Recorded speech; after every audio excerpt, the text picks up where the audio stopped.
గీజుభాయ్ 1885లో జన్మించారు. 1939లో మరణించారు.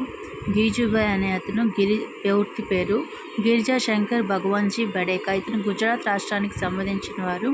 ఈయన ఒక విద్యావేత్త. ఇతని ప్రకారం కేంద్ర బిందువు శిశువు.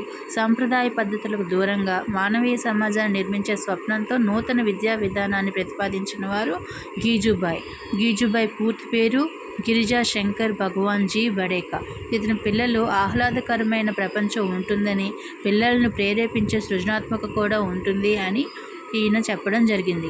ఈయన ప్రకారం పిల్లల ఆటపాటల ద్వారా పని, యోగ్యత కోసం జ్ఞానం అనే సజీవ ఒక లక్షణం కలిగి ఉంటుందని గీజుభాయ్ యొక్క అభిప్రాయం. ఉపాధ్యాయుడు కేవలం ఉద్యోగం, జీతం కోసం బతకడం కాదు, ఆదర్శవంతంగా ప్రేరణిస్తూ ధైర్యంతో ఒక ఆశయం కోసం భావి ఉపాధ్యాయులు నిర్మితం అవ్వాలనేది గీజుభాయ్ యొక్క కళ.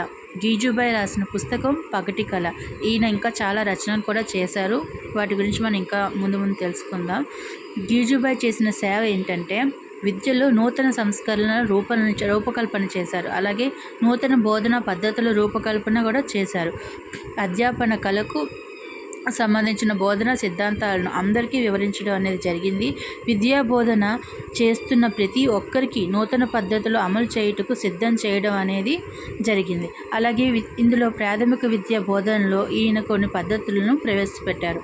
అవి ఏమిటంటే సంభాషణ పద్ధతి, ప్రశ్నోత్తరాల పద్ధతి, భాగస్వామ్య పద్ధతి, నాటకీయ పద్ధతి, సమీకృత అంశిక పద్ధతి, సైద్ధాంతిక పద్ధతి, ఉదాహరణ పద్ధతి. మనకి ఈ పద్ధతులన్నిటి నుంచి ఏదైనా మనల్ని క్వశ్చన్ చేయొచ్చు. ఇందులో గీజుభాయ్ ప్రవేశపెట్టిన పద్ధతి ఏంటి అనేది. కాబట్టి మనం ఇది కూడా ఒకసారి చూసుకోవాల్సి ఉంటుంది. గీజుభాయ్ ఉపాధ్యాయుడికి కొన్ని సూచనలు చేయడం అనేది జరిగింది. ఉపాధ్యాయులతో పాటు తల్లిదండ్రులకు కూడా సూచనలు ఇవ్వడం జరిగింది. అవేంటో మనం ఇక్కడ చూద్దాం. ఉపాధ్యాయుడు విద్యార్థుల సొంత ఆలోచనలకు, సృజనాత్మకతకు ప్రాధాన్యత ఇవ్వాలి. ఉపాధ్యాయుడు నిరంతర అన్వేషకుడు, నిబద్ధత, ప్రేమ కలిగి ఉండాలి. చిరాకు పడుతూ ఉండకూడదు. అలాగే ఎప్పుడు కాలంతో పాటు మారుతున్న అంశాలతో పాటు వాళ్ళు కూడా వాళ్ళని వాళ్ళు ఎప్పటికప్పుడు మలుచుకుంటూ విద్యార్థుల యొక్క సందేహాలు నెరవేరుస్తూ వారి యొక్క ఇతని రచనలు ఉపాధ్యాయులకు స్ఫూర్తి మరియు తల్లిదండ్రులకు సూచనలు. ఇతను ఉపాధ్యాయులకు స్ఫూర్తినిస్తూ తల్లిదండ్రులకు సూచనలు చేశారు.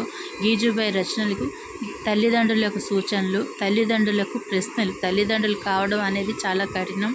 ఇంకా తల్లిదండ్రుల తలనొప్పి. ప్రాథమిక పాఠశాలలో భాషా శిక్షణ.